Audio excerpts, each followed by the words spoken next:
অষ্টমীর দিন সকালবেলায় রেডি হয়ে চলে এসেছি পাড়ায় অঞ্জলি দিতে। আগের দিন তো সপ্তমী ছিল, রাতে ঘুরে ফিরে এসে ঘুমাতে অনেকটাই লেট হয়েছিল, সেই জন্য আজকে উঠতেও একটু লেটই হয়ে গেছিলো। কিন্তু তাড়াহুড়ো করে কোনো মতে রেডি হয়ে এসে আগে অঞ্জলিটা দিলাম। তারপরে এখন যাচ্ছি সবাই বাড়ির দিকে।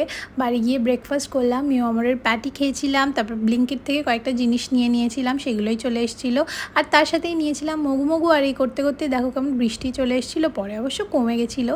আর সন্ধ্যাবেলা আদ্রিত যাচ্ছে ও দাদু ভাইয়ের সাথে বেরি করতে, আর এই ফাঁকে আমরাও একটু রেডি হয়ে বেরিয়ে পড়লাম।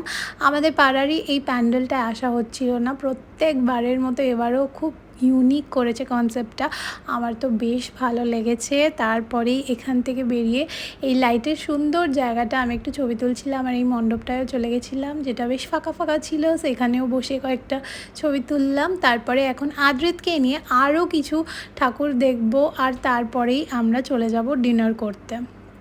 আমরা ডিনার করতে চলে গেছিলাম আমাদের পাশেই, মানে আমাদের পাড়ারই একটা রেস্টুরেন্টে। এখানে একটা মিক্স স্যুপ নিয়েছিলাম, তার সাথেই নিয়েছিলাম মিক্সড রাইস উইথ চিকেনের। এই আইটেমটা আমার তো অষ্টমীটা অল ওভার বেশ ভালোই কাটলো।